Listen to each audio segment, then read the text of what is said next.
Musique au rythme martelé, basée sur des paroles scandées, née du hip-hop, le rap, oui, est un mouvement culturel et musical. Expression populaire, musique de révolte par excellence, il remet en place ce qui arrête d'aller de soi. Porte le malaise et la voix des sans-voix, fédère les esprits, partage les mêmes idéaux, soif de justice. Et mon invité du jour est un cheval blanc. Son engagement est total.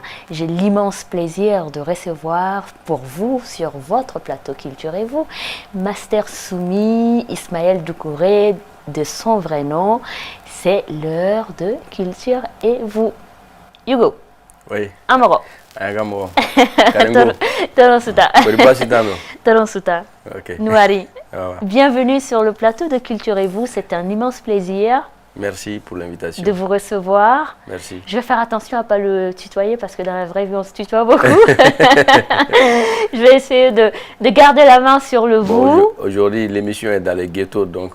Voilà, on peut se Voilà. tromper du tu, Voilà. vous, du vous, au tu, Voilà. et bien voilà. En tout cas, c'est un plaisir énorme pour vous avoir écouté durant toutes ces années. J'ai l'impression, je vais dire 2 fois cette phrase dans cette émission, mais ce ne sera pas grave. J'ai l'impression d'avoir grandi avec vous, N'est-ce pas? avec votre musique. Bon, on a à peu près les mêmes âges, donc Bien sûr, bien sûr. c'est la C'est la même génération. c'est la même génération. Oui. Et surtout quand cette génération est engagée. Oui. En partageant des valeurs. Oui, Exact, surtout. exactement. Master Soumi et moi, nous appartenons à un cadre de réflexion pour une ambassade dont je tairai le nom, qui se reconnaît bien évidemment. Et depuis une de nos discussions, justement, je ne peux m'empêcher de voir cet enfant malien traverser le pont pour aller Ouais. faire des petites commissions pour gagner ses premiers sous. Si. Bon, moi, je suis issu d'une famille soniquée. Je suis soniqué. Voilà. Une très grande famille qui tient, de par son éducation, tient à certaines valeurs, c'est-à-dire la culture de l'effort personnel. L'effort personnel et le travail, être vraiment discipliné, chercher à vivre à la sueur de son front. Gagner sa vie dignement. Donc, parfois, vous pouvez voir certaines de ces familles qui sont aisées, le chef de famille, le papa est riche, mais il y a des enfants qui se débrouillent dans la vie courante, faire des petits commerces. J'ai eu à faire ça. J'ai eu à faire ça, et malgré que, comme la plupart de mes frères et sœurs, j'ai pas mon grand-père, c'est mon grand-père maternel qui m'a élevé. D'accord. J'ai grandi chez mon grand-père maternel jusqu'à... Qui est un grand intellectuel. Bien sûr. C'est grâce à lui que j'ai été inscrit à l'école parce que culturellement, je dirais même traditionnellement, chez Les nous... Soninkiens n'en vont pas leur Voilà, fils à l'école. donc beaucoup ne vont pas à l'école. Beaucoup, en tout Bon, cas. quand même, j'ai eu cette chance d'être à l'école, aller à l'université et tout, parmi une vingtaine d'enfants, donc de mon papa. Donc, mais malgré cela, en 96, quand j'ai eu mon CEP, pour des vacances, ça a commencé à partir de 96. Je suis parti dans la grande famille chez mon papa. Donc, on faisait des petits commerces. On vendait les sachets en plastique, et des biscuits, les cilages des chaussures, faire le cordonnier. Donc, on quittait parfois Sabalibougou jusqu'au Grand Marché pour quand même avoir à la fin de la journée 1500, 2000 francs, 2500. Et qui fait du Donc, bien voilà. à la personnalité, à l'ego en même temps. Mais parce bien que sûr. on entreprend Mais sa bien vie sûr. et on apprend ses valeurs de l'argent gagné à la Oui. sueur de son front en même temps. Et bien sûr, et puis ça construit en toi l'esprit d'autonomie, l'esprit d'indépendance. Parce qu'à la veille de la rentrée de l'école, donc la rentrée scolaire, donc le vieux, il prenait cet argent-là, il te donne. Il te donne en te disant d'aller t'acheter toi-même les vêtements que tu veux, les chaussures que tu veux. Donc c'est une sorte de fierté. C'est une fierté et puis de plus en plus quand tu grandis avec cette philosophie, et ça te pousse à travailler, à comprendre que seul le travail paye. Et du haut de de votre art, voilà, du haut de votre art qui aujourd'hui vous réussit très bien, l'entrepreneuriat aussi culturel vous réussit très très bien, vous avez posé des empreintes, vous avez posé ces empreintes qui marquent la nouvelle génération et ça doit faire plaisir de regarder ce jeune garçon. Bien sûr, beaucoup doit couler sous le pont. Oui. Et il faut se dire qu'à un certain moment aussi de ta carrière, il faut essayer de mettre des initiatives en place, partager ses expériences avec ses jeunes frères cadets et voir naturellement comment tu peux contribuer à l'épanouissement de ton domaine naturel qui est la musique, qui est cet art urbain. Et donc, que la reconnaissance de facto ne vient pas comme ça vient d'une somme de travail qui a commencé tôt. Ah mais bien sûr, c'était très très dur. Et avec mon manager Donny Brasco, big up à lui de passage. Big up Donny. Hein, mon frère jumeau. Oui. Donc quand nous avons eu ces idées, nous avons vraiment commencé à mûrir ce projet par exemple de Festi-Pop et à travers nos différents voyages ailleurs. Donc c'était pas du tout évident parce que vous le savez, et ici au Mali, le sponsoring est compliqué. L'accompagnement est très difficile. À l'endroit des acteurs culturels, c'est vraiment... Le mécénat culturel est travesti. Bien sûr. Si on peut utiliser ce mot. Bien sûr. Parce que pour recevoir de l'argent, par exemple, de personnalités, il faut faire le rat à la roue. Mais bien sûr, j'allais en venir. Qui n'est pas un mal en soi, mais bon, qui n'est pas non plus à la création. J'allais en venir. Les gens sont obligés de faire, je dirais même pas du griotisme. Hein, Ce serait moins respectueux le griot. Voilà. Normalement, son art est vraiment noble au vrai sens du terme. Voilà, mais quand même sortir de son éthique, abandonner ses valeurs pour s'adonner à certaines pratiques. Oui. Bon, moi je suis un artiste, je suis un rappeur, je suis un porteur de messages. Je suis quand même quelqu'un qui éveille les consciences. Donc je dois éviter certaines choses. Donc du coup, c'était très compliqué, mais on a vraiment persévéré, Vous avez continué à décoffrer les portes. On a continué malgré les difficultés, malgré les obstacles, malgré... voilà. Et artiste très engagé, éveilleur de conscience, vous l'avez dit. Comment vient cet engagement, Soumi? Bon, moi, parce que la musique, au départ, j'étais bien dans les interprétations. Mais quand j'ai commencé à écrire mes propres textes, mes propres chansons, je me suis dit à un certain moment que l'artiste, c'est celui qui donne une orientation à son art. Quand tu fais une musique, il faut quand même donner une orientation à ta musique, ta vision. Essayer d'inculquer cela aux personnes qui t'écoutent, aux personnes qui partagent vraiment cette passion avec toi, qui te donne plus d'énergie surtout. Donc, je me dis aussi, le rap que nous faisons, qui à la base est appelé rythme and poetry, à la base est une musique de dénonciation, de revendication. Quand on remarque dans les années 70, quand le rap a commencé chez les Américains, par exemple, il y avait un groupe très célèbre, Public Enemy. Il y avait un leader de Public Enemy qui avait tout le temps une montre à midi moins 10.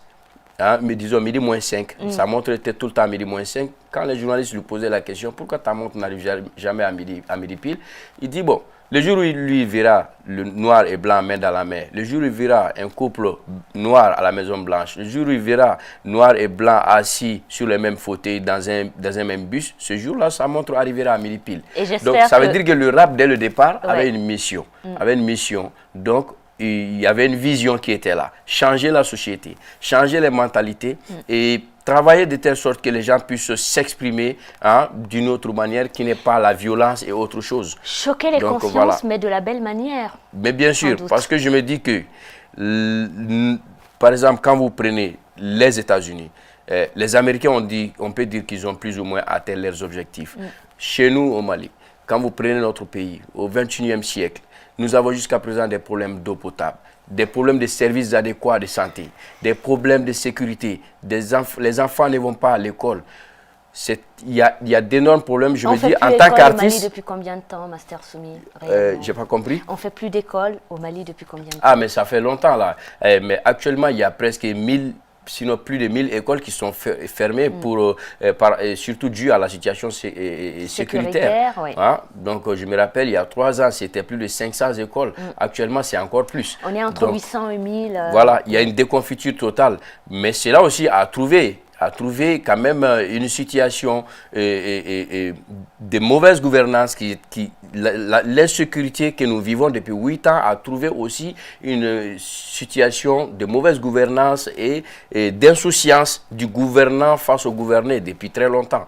Bon, une démocratie quand même qui laisse à désirer. Donc, on travaille, on essaie de travailler à notre manière, à travers la musique, voir comment on peut combattre tous ces phénomènes et pousser les décideurs, les responsables, les autorités de la République à assumer les responsabilités, à jouer pleinement leur rôle. Voilà. Tout en éduquant la masse populaire. Bien Je sûr. savais qu'il ne fallait pas l'engager sur son engagement et vous avez compris. Ce qui va me faire annoncer la première rubrique de cette émission. Mon invité adore un autre pays qui est le Burkina Faso à cause d'un homme éminent que vous connaissez. Oui. On en parlera tout à l'heure. Et nous partons à Ouagadougou.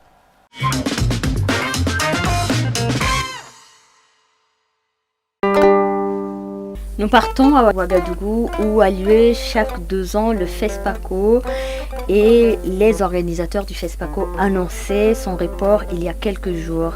La maladie à coronavirus est le principal motif de report.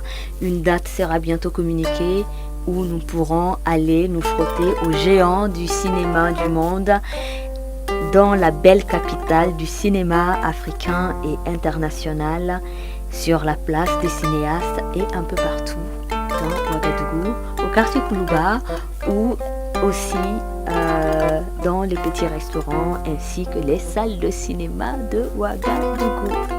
La Fibala. Ouagadougou, pays de cinéma, capitale internationale de l'écran. Et le FESPACO vient d'être remis un peu plus tard. J'imagine que c'est un choc aussi pour l'acteur que vous êtes aujourd'hui. Oui, bien sûr, après avoir quand même joué dans une série, hein, Afrostar 222. Aboubacar Gakou. Aboubacar Gakou, un jeune réalisateur quand même qui a des bonnes idées, qui travaille, qui a une très bonne équipe, voilà, qui m'a approché pour participer, hein, pour jouer dans cette série, donc qui quand même a été apprécié, hein, par les spectateurs, les cinéphiles qui ont pu assister. Moi j'ai adoré votre rôle, j'avoue que je n'ai pas vu toute la série.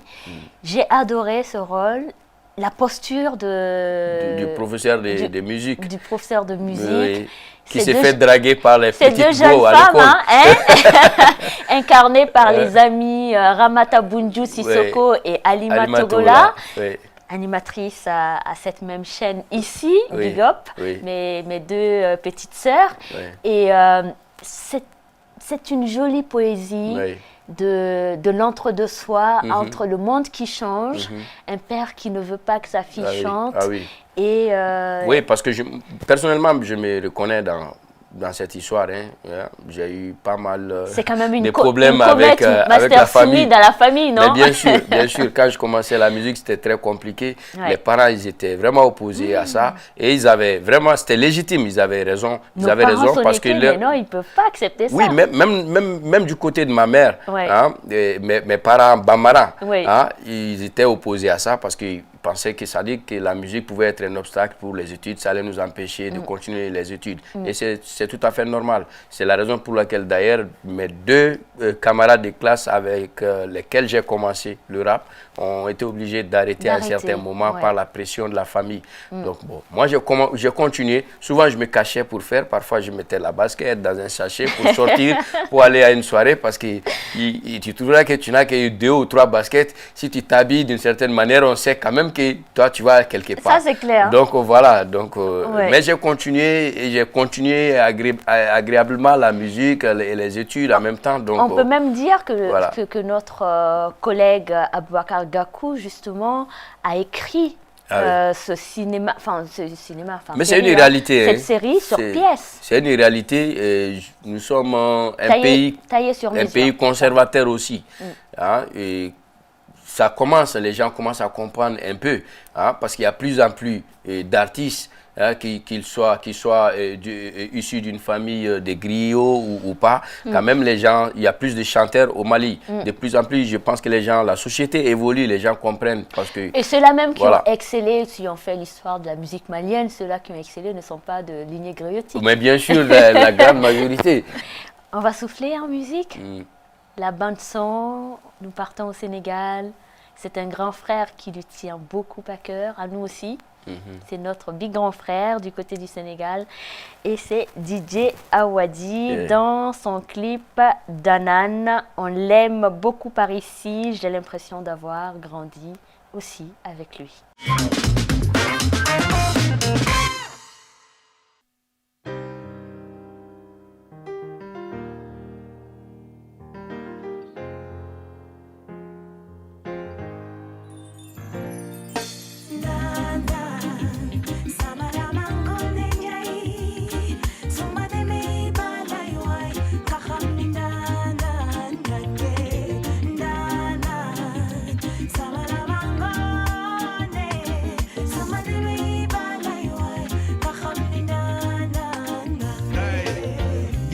Back in the place, super nanan. Nena la fee, I'm the fake, I'm the nanan. Yak der subak ngon, do tak mabay man. Nekal di wax sonal subak, do tak matay man. Hip hop love, mon you take, mon you pay man.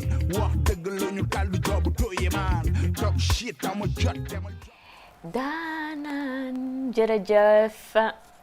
Gorgui, DJ Awadi, un bonjour spécial du Mali. Nous vous aimons par ici. N'hésitez pas à nous rendre visite. N'est-ce pas, vous nous l'amènerez?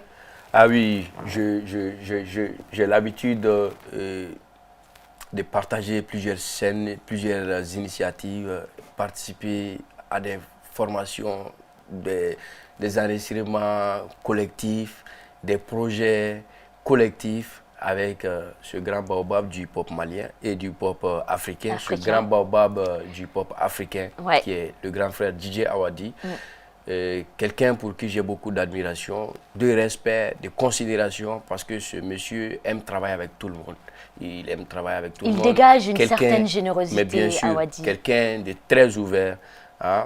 À chaque fois, quand je pars à Dakar, si je passe pas au moins 2 heures de temps avec le grand frère, je ne suis pas content. Et c'est réciproque pour lui aussi, qui m'appelle à chaque fois qu'il y a quelque chose qui se passe au Mali, il m'appelle pour en savoir, pour voilà, apporter son soutien. Il est constamment en contact avec ses frères cadets, donc, et puis soutient les initiatives. Hein. Voilà, c'est quelqu'un qui général. Est-ce que les droïdes sont liés à lui? Bon, pas forcément, mais c'est un état d'esprit. C'est un état d'esprit. Mais j'étais très très heureux quand je l'ai rencontré pour la toute première fois en 2008, 2007-2008. D'accord. C'est en 2007. J'étais à mon tout premier voyage hors du Mali en tant qu'artiste pour aller jouer dans un pays voisin. J'ai fait le même vol avec mon grand frère. C'était notre première rencontre. On a discuté, on a vraiment largement échangé. Hein. On a partagé la scène ensemble. Moi, j'étais vraiment fier parce que j'étais à mon tout premier album, l'album Tungaranke en 2007. Et donc, depuis, il y a eu 2 autres albums. Voilà. Hein. Il y a eu 3 ou 4 même plus Tungaranke parce qu'il y a un album. Il y a un album qui est, moi, qui est sorti alors, à un l'étranger. petit mot sur Tungaranke, j'ai adoré. Surtout le featuring avec Aminata Kouyaté. Ah oui, j'ai écouté ça en boucle. Je me le morceau Kedo, c'est dans le deuxième. Kedo, quand j'étais de l'autre côté. Ouais, bon, voilà. dans l'album Nostalgie oblige, on s'imprègne de l'engagement, de la voix des frères. Oui, oui. Ami Koité, ce morceau, c'est un vieux morceau du patrimoine et qui est vraiment apprécié, Et qui non reviendra, seulement qui sans est doute. partagé, que c'est un morceau qui a surtout été connu de l'autre côté de la Gambie. Oui, Tiedo. Parfois, quand je pars là-bas, Tiedo Dionkelou. voilà, il y a des joueurs de kora, je leur demande, jouez-moi Kedo. C'est un classique de Voilà, la kora, parce que Tiedo. c'est dans leur langue. Tout Et à puis fait. voilà. Ouais. Ouais. En tout cas, c'est un plaisir d'être avec vous et voilà, je m'oublie en l'écoutant. Sans plus tarder, on se ressaisit et on part pour la rubrique « C'est qu'il fallait lire ». Ce qu'il fallait lire et ce qu'il faut lire, c'est bien sûr « Nous sommes les héritiers des révolutions du monde », discours de la révolution au Burkina Faso 1983-1987 de Thomas Sankara. Dans les 5 discours reproduits ici, il explique comment les paysans et les travailleurs de ce pays d'Afrique de l'Ouest ont établi un gouvernement révolutionnaire, populaire et commencé à combattre la faim, l'analphabétisme, l'arriération économique imposée par la domination impérialiste et l'oppression des femmes héritées de millénaires de sociétés de classe, disait-il. Notre révolution au Burkina Faso s'inspire de toutes les expériences des hommes depuis le premier souffle de l'humanité. Nous voulons être les héritiers de toutes les révolutions du monde, de toutes les luttes de libération des peuples du tiers-monde. Voilà, ce qu'il faut lire, c'est « Nous sommes les héritiers des révolutions du monde », discours de la révolution au Burkina Faso, 1983-1987. Et bien sûr, ce qu'il fallait lire, c'est Thomas Sankara. Quand je reçois un révolutionnaire idéologique, et même dans les faits aussi, il a révolutionné le rap au Mali, il appartient à cette nouvelle génération après les Big Brothers, qui a su faire le lien entre justement les Big Brothers et les jeunes qui arrivaient, avec responsabilité, beaucoup de responsabilités vis-à-vis d'eux. Il fallait quand je venais par exemple sur la scène, il fallait apporter c'est-à-dire que mon identité à moi. Et c'est important, c'est-à-dire que ma propre touche et personnelle. Et c'est pourquoi je suis venu avec un rap un peu drôle, qui fait rire, un peu comique. Avec des rythmiques traditionnels. Mais bien sûr, surtout avec des proverbes de chez nous. Donc un mélange. Donc pour vraiment me démarquer et pour créer une certaine particularité. Et ça vous a beaucoup réussi. Voilà, comparativement aux autres. Voilà. Il faut toujours, en fait, on n'existe que par soi-même, pas par les autres. On peut s'inspirer, mais pas copier. Oui. Et c'est important. Voilà. Et l'éducation et la formation professionnelle étaient aussi des piliers de cet homme que j'annonce, qui lui est cultissime, qui me l'est aussi. Et il s'agit de Thomas Sankara et c'est notre personnalité culte, c'est votre rubrique culte. Et bien sûr, avec mon invité de cette semaine, le personnage cultissime à qui on rend hommage ne peut être que Thomas Sankara, l'immortel. À la tête de la révolution burkinabé, le capitaine avait fait de la lutte contre la corruption l'une de ses priorités. Chef de l'État du Burkina Faso de 1983 à 1987. Nous tirons, disait-il, les leçons de la Révolution américaine. La Révolution française nous a enseigné les droits de l'homme.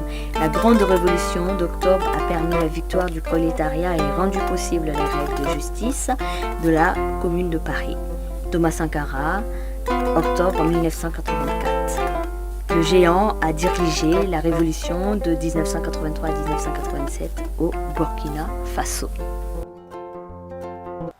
Thomas était engagement et on va dire que c'est une des voies à emprunter aussi dans sa pensée pour l'Afrique, pour tout ce que nous venons de nous dire.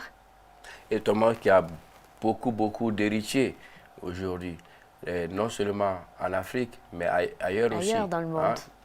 le Awadi qui vient de passer, le grand frère Awadi qui vient de passer, son studio s'appelle le studio Sankara. C'est ça. Donc j'ai un ami Au Burkina Faso, sans vous couper, au Burkina Faso, Smoké, il a quelque chose qui s'appelle Sankara ou Thomas Sankara, où Oui, il a dû écrire sur lui, je sais pas. Oui, il a écrit sur lui, il a quand même initié beaucoup de projets allant dans le sens de promouvoir et de relayer le message de Thomas Sankara.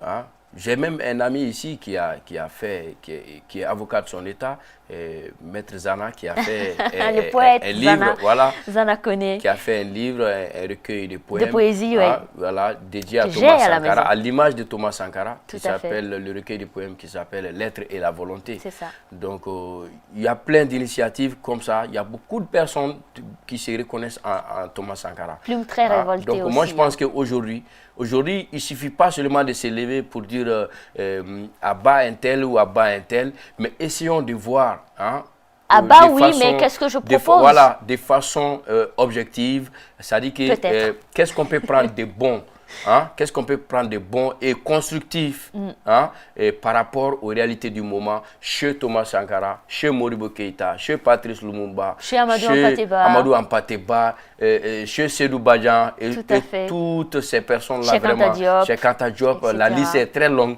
hein, chez toutes ces personnes-là, hein, et voir comment on peut les utiliser et mettre à profit, au profit de notre développement réel auquel nous aspirons. J'imagine que ça va être au cœur de votre transmission à la nouvelle génération. Oui, moi, je me dis que quand même, je suis un porteur de ce message, à ma manière. À travers la musique que je fais, hein, à travers les différentes initiatives que je prends. Les conférences, donc, voilà, et tout dans les universités, dans les écoles aussi. Bien sûr, parce qu'il faut que les gens comprennent que nous, artistes, on peut contribuer à beaucoup de choses. J'ai été surpris une fois quand j'ai été invité à Hannover, en Allemagne, pour aller exposer devant des professeurs d'université sur le rôle du rap dans la démocratie au Mali. C'est fait il y a 7-8 ans.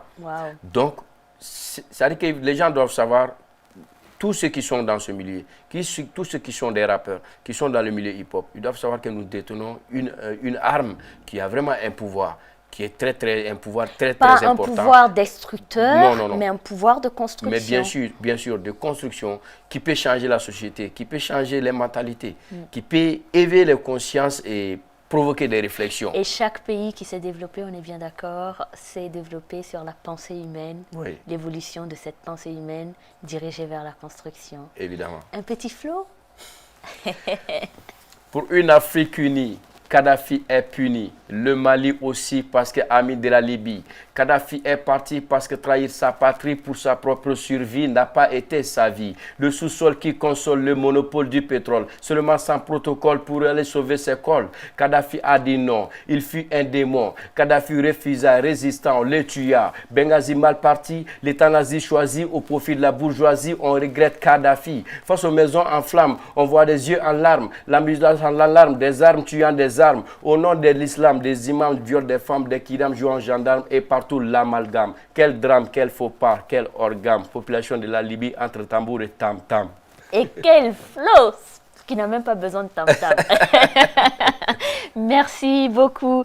Pour terminer cette émission sur une note de débat, et je suis sûre qu'après ce plateau, Master Soumi reviendra très souvent à TM1 parce que les jeunes ont besoin d'entendre tout ce qu'il vient de nous dire. C'est vraiment un plaisir partagé. Merci pour l'invitation. Merci. Merci infiniment d'avoir fait le déplacement jusqu'à nous. Merci. Et on se retrouve très bientôt. Merci beaucoup. Inch'Allah. Je ne vais pas terminer cette émission sans remercier l'équipe technique Pape Diaoui Kamara, Abdraman Sanogo, Suleiman Sidibé, Ekpe et surtout notre chargé de production Mas Traoré.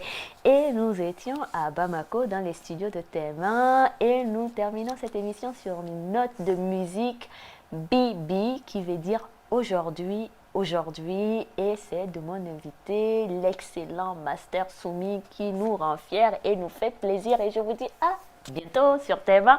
Vous pouvez nous regarder sur le site www.tf1tv.com ou l'application. Et surtout, on se retrouve très vite. C'était Culture et vous, à très vite. Master Sumi. Yo, Ben on the track.